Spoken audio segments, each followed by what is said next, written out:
morning, 10th class Hindi medium students, most welcome in this video. देखिए बेटा, पिछले video में हम बात कर रहे थे प्रकाश का अपवर्तन। किसे कहते हैं प्रकाश का अपवर्तन? ये पिछली वीडियो में हमने बात की। इससे पहले हमने इसी चैप्टर में पढ़ा था प्रकाश का परावर्तन। यदि परावर्तन को हम थोड़ा विपरीत करके देखें तो अपवर्तन समझ में आए। परावर्तन का मतलब होता था प्रकाश की किरणों का टकराकर वापस लौटना, जबकि अपवर्तन का मतलब है प्रकाश की किरणों का किसी पृथककारी तल से टकराने के पश्चात अपने पथ से विचलित होना। दोनों में अंतर जैसे, लेकिन अंतर किसका? माध्यम का। परावर्तन में तो माध्यम कैसा होता है कि जिसको प्रकाश की किरण पार ना कर सके, टकरा कर वापस लौटे, और अपवर्तन में पारदर्शी माध्यम होता। तो यदि मान लो कोई वस्तु ऐसे टकरा कर वापस आ जाए तो ये तो है परावर्तन, और यदि कोई वस्तु इससे टकराने के पश्चात अपने पथ से विचलित हो जाए तो ये है अपवर्तन। तो जब प्रकाश की किरण एक पारदर्शी माध्यम से चलकर दूसरे पारदर्शी माध्यम के पृष्ठ पर आती है तो पृथककारी तल से टकराने के पश्चात अपने पथ से विचलित हो जाती है। इस घटना को प्रकाश का अपवर्तन। हमने यहां टॉपिक छोड़ा था, ठीक है। आज हम इसी टॉपिक को आगे बढ़ाएंगे कि प्रकाश के अपवर्तन के नियम क्या है। प्रकाश के अपवर्तन के नियम को पढ़ने के लिए हमें प्रकाश का अपवर्तन पढ़ना पड़ेगा, और प्रकाश के अपवर्तन का जो चित्र सामने बना हुआ है इसी से हम नियम पढ़ेंगे। इसी से हम नियम पढ़ेंगे। इस नियम में आप चित्र में देखें, ये पृथककारी तल है, ठीक है, यानी पानी की ऊपरी सतह। तो पानी पारदर्शी है, ये पृथककारी सतह। इसके ऊपरी भाग पर तो है वायु, निचले भाग में जल, दोनों पारदर्शी माध्यम। ये प्रकाश का स्रोत है, और इस प्रकाश के स्रोत से ये किरण चली, और इस किरण का नाम है आपतित किरण। क्या नाम है इसका? आपतित किरण। आपतित किरण का मतलब है वह किरण जो किसी प्रकाश स्रोत से आ रही हो। आने वाली किरण को आपतित किरण कहते हैं, और ये किरण आ रही है पृथककारी तल से टकराने के पश्चात ये सीधी न जाकर अपने पथ से विचलित हो गई। विचलित होने वाली जो प्रकाश की किरण है इसको कहा है अपवर्तित किरण। अपवर्तन के बाद जो प्रकाश की किरण विचलित हो गई उसका नाम है अपवर्तित किरण। अब अपवर्तन कितना हुआ? ये आपतन है और ये अपवर्तन है। अपवर्तन कितना हुआ इसके लिए अभिलंब डाला गया है। इस अभिलंब के साथ आपतित किरण का जो कोण बना उसे कहेंगे आई कोण। आई मतलब आपतन कोण, ठीक। और कोण आर ये है अपवर्तन कोण। यहां बनेगा वो कौन सा कोण है? अपवर्तन कोण, ठीक। तो इस चित्र में हम क्या देख रहे हैं? तो टॉपिक डालोगे बेटा प्रकाश के अपवर्तन के नियम।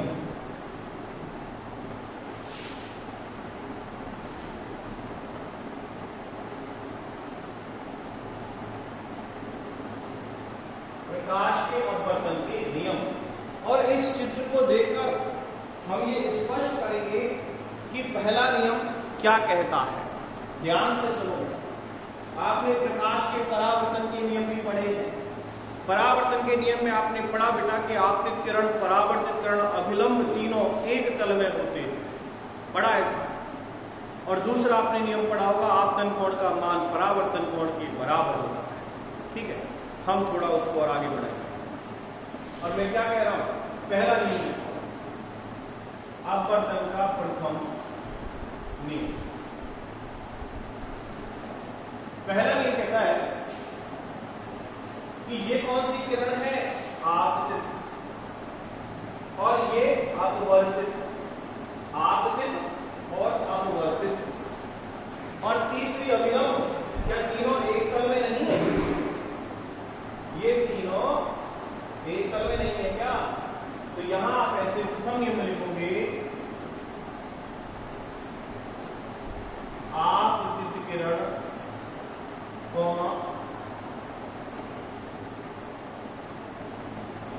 अपवर्तित किरण तथा अभिलंब, incident ray, refracted ray and normal रे। आपतित किरण, अपवर्तित किरण तथा अभिलंब तीनों एक ही तल में स्थित होते हैं। आपतित किरण, अपवर्तित किरण तथा अभिलंब तीनों एक ही तल में स्थित होते हैं। इसे अपवर्तन का प्रथम नियम कहते हैं। इसे अपवर्तन का प्रथम नियम कहते हैं, first law of refraction of light. ठीक है, यानी ये incident ray, refracted ray and normal ray on the main point, on the single point. तो इसे कहते हैं अपवर्तन का प्रथम नियम।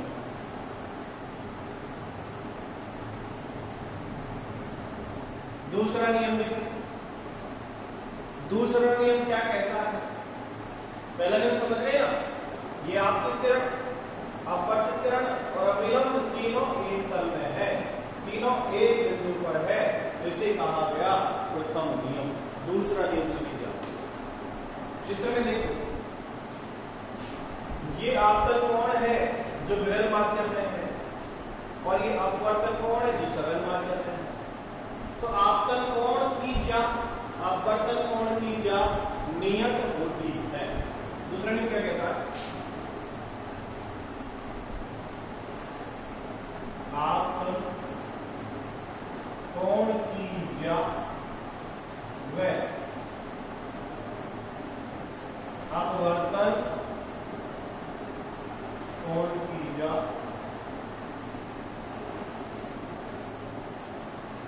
नियत होती है। कहने का मतलब साइन आई बटे साइन आर बराबर नियत। और इसके बारे में स्नेल ने बताया था,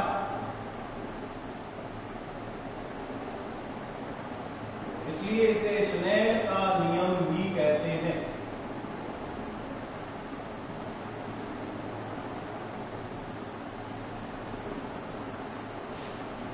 इसे कहते हैं स्नेल का नियम। आपतन कोण तथा अपवर्तन कोण की ज्या नियत है, कोण का मान बराबर है, इसलिए इसे स्नेल का नियम कहते हैं। इसे द्वितीय नियम। आपतन कोण की ज्या तथा अपवर्तन कोण की ज्या नियत होती है और इसी को कहते हैं स्नेल का नियम या अपवर्तन का दूसरा नियम। उतार लेते, क्यों का नियम बराबर नहीं है, नियत है। यानी मैं ये कहूंगा यदि विरल माध्यम है तो विरल माध्यम में आपतन कोण का मान अपवर्तन कोण से अधिक है, और सघन माध्यम नीचे ले, यदि आपतन कोण सघन माध्यम में है और अपवर्तन विरल माध्यम में है ना, तो यहां पर आपतन कोण का मान कम होगा अपवर्तन से, यानी जो सघन माध्यम में होता है उस कोण का मान कम होता है। दोनों नियमों को आप लिख लें और ये डायग्राम बना लें। डायग्राम बनाकर ही आप इसकी स्टडी करेंगे। ये कोण आई है और ये कोण आर है। यदि इस कोण का मान और बढ़ा देंगे, है ना, और इस कोण का मान, तो इसका मान बढ़ेगा बढ़े। मान लो ये 45 डिग्री है तो ये 30 डिग्री होगा, ये 60 है तो ये 45 होगा, ये 75 है तो ये 60 होगा। ठीक है, इस तरह इसको कैलकुलेट कर देखिए डायग्राम।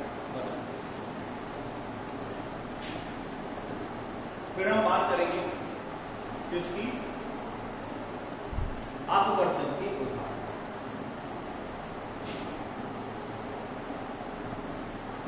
ये चित्र बना के दोनों नियम कर लें।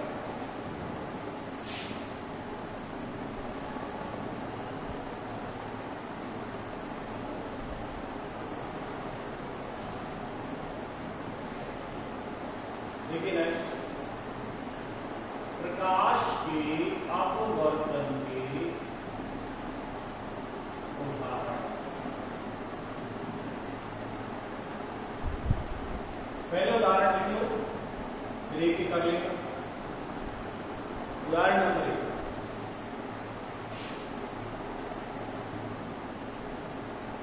पानी से भरे बीकर। अब पानी से बीकर हो, भरा हुआ टब हो या कोई भी पात्र हो, पानी से भरे बीकर में रखा हुआ सिक्का तल से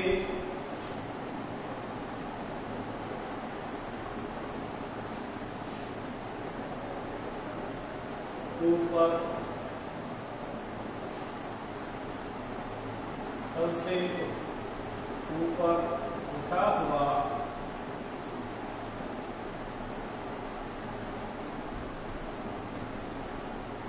दिखाई देना।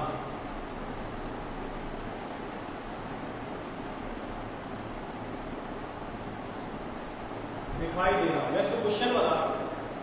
पानी से भरे बीकर में रखा हुआ सिक्का तल से ऊपर उठा हुआ दिखाई देना, तो उदाहरण है। अब मैं कह रहा हूं ऊपर उठा दिखाई देता है, क्यों क्यों दिखाई देता है ऊपर हुआ? तो पहले तो उदाहरण लिख लो। दूसरा उदाहरण लिखो। दूसरा उदाहरण, पानी में डूबी हुई पेंसिल या छड़। पानी में डूबी हुई पेंसिल या छड़ का मुड़ा हुआ या तिरछा दिखाई देना। मुड़ा हुआ या तिरछा दिखाई देना। और लिख लें, रात्रि में तारों का टिमटिमाना। रात्रि में तारों का टिमटिमाना। एक और लिख लेना,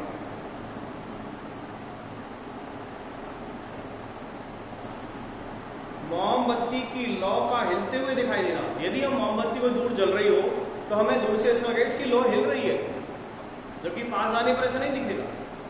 ऐसे ही यदि हम देखें, एक मृगमरीचिका का उदाहरण है। मृगमरीचिका,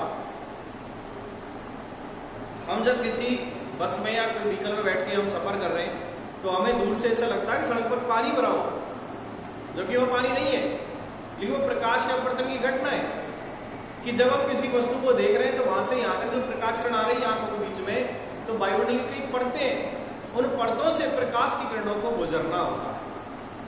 उन परतों से प्रकाश की किरणों का गुजरना होता है, और ये गुजरने की घटना है, वही प्रकाश का अपवर्तन है। ठीक है, तो माध्यम की जो परतें हैं, माध्यम की गैसें की परतें हैं, उनसे जो प्रकाश गुजरती है, तो वो सब कारण अपवर्तन। ठीक है, ये सब उदाहरण होते हैं। क्वेश्चन आप डालते में क्वेश्चन ये कराऊंगा कि पानी से भरे बीकर में रखा हुआ सिक्का तल से ऊपर उठा हुआ दिखाई क्यों देता है, इसका कारण क्या है? देखिए, एक बीकर लेंगे हम,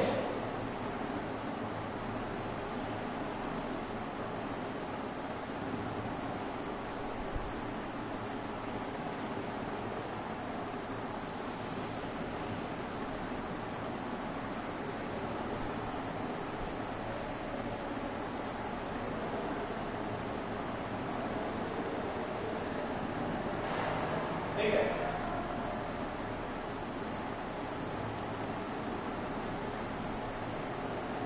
यहां तक पानी भरो,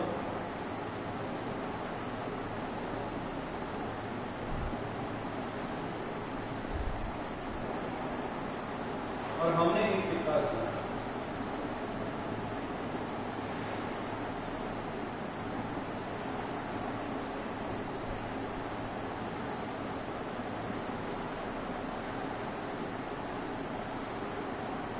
इसे कर देते हैं। अब मान लो यहां से प्रकाश की किरण आती है,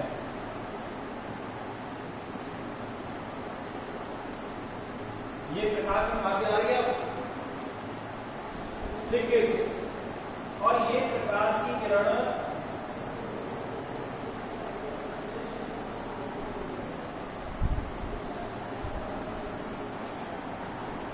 इस तरह सीधी रह जाकर अपने पथ से विचलित होगी।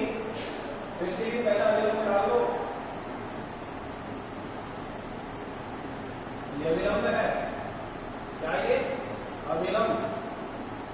अब ये प्रकाश किरण जब सघन से विरल में जाती है तो अविलंब से दूर हटेगी, तो ये किरण इस तरह, ठीक है। तो यहां हम अब देखेंगे तो हमें ये सिक्का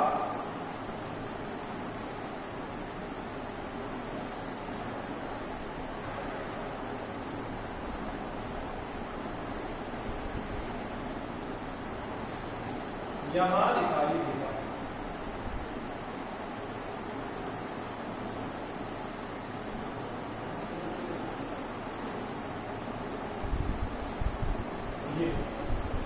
ये तो है आभासी सिक्का,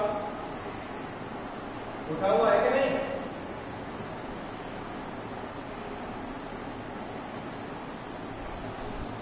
और ये है वास्तविक सिक्का।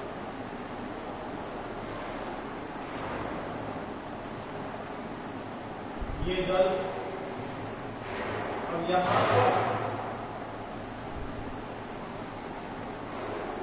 ये किरण आपके थे, ये अपवर्तित है।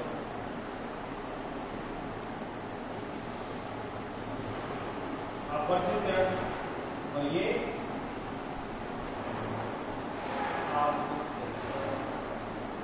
तो मैं क्या कहूंगा, देखो ये चित्र आपके सामने, ये अविलंब है, ये मीटर है।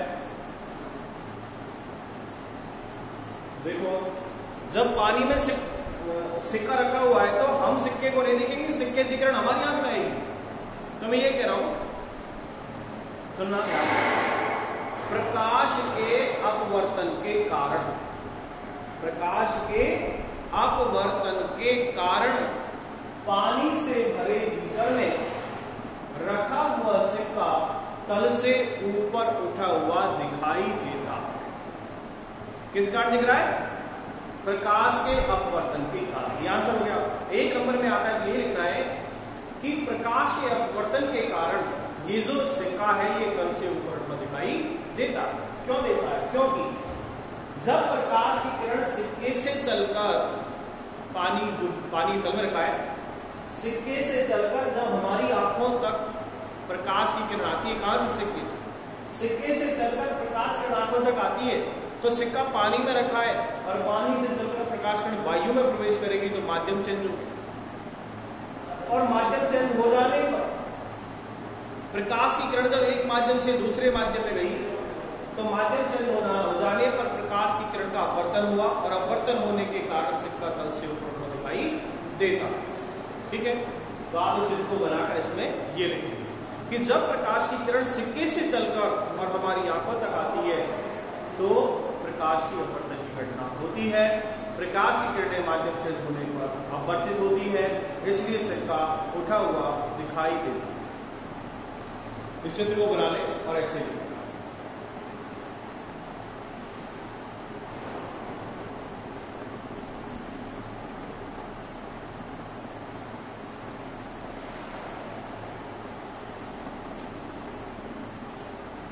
ठीक है, बड़ा सिंपल सा होता है।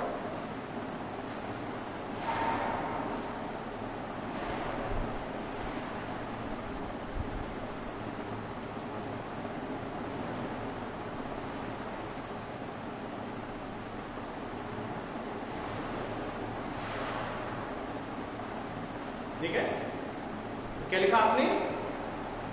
प्रकाश के अपवर्तन के कारण पानी से भरे बीकर में रखा हुआ सिक्का तल से ऊपर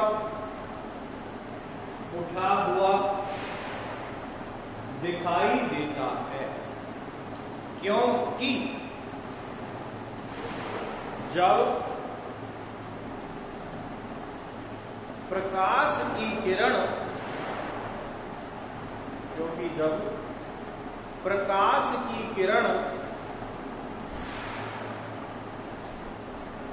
सिक्के से चलकर, जो सिक्का रखा हुआ है, प्रकाश की किरण सिक्के से चलकर हमारी आंखों तक पहुंचती है, प्रकाश की किरण सिक्के से चलकर हमारी आंखों तक पहुंचती है,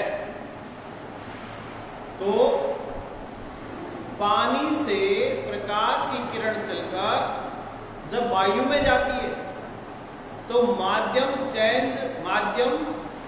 परिवर्तित होने के कारण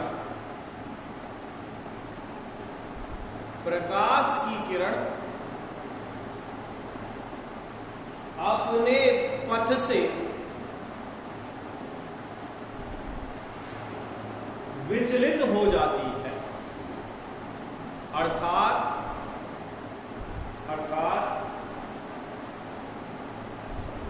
प्रकाश के अपवर्तन की घटना घटित होती है। ठीक है, तो इस तरह एक और उदाहरण है, और उस एक उदाहरण को हम क्वेश्चन बनाकर लिखेंगे। तो एक क्वेश्चन डाल दो जिसे मैं कराऊंगा। क्वेश्चन डालो, पानी में डूबी हुई पेंसिल या कोई छड़ ले लें हम, पानी में डूबी हुई पेंसिल या छड़ का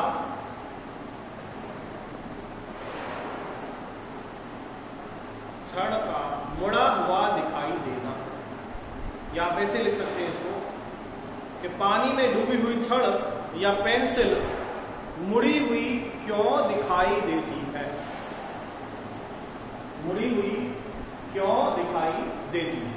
तो देखो ये सब घटना अपवर्तन की है, उसमें आंसर तो उसका भी यही है कि प्रकाश के अपवर्तन के कारण पानी में रखी हुई पेंसिल या छड़ तिरछी दिखाई देगी, मुड़ी हुई दिखाई देगी। ऐसा प्रयोग आप कर सकते हैं। और कैसा, आप तो चलो बड़ा प्रयोग बताओ आपको। एक ड्रम में पानी भराओ, इतने बड़े ड्रम में पानी भराओ और आप बड़ा डंडा लेना, कोई लाठी लेना, लाठी बड़ा डंडा, और उस डंडे को पानी में रखना है। ठीक है, जब डंडे को आप पानी में रखोगे तो जहां से पानी उस डंडे को टच करता है वहां से मुड़ा हुआ दिखेगा।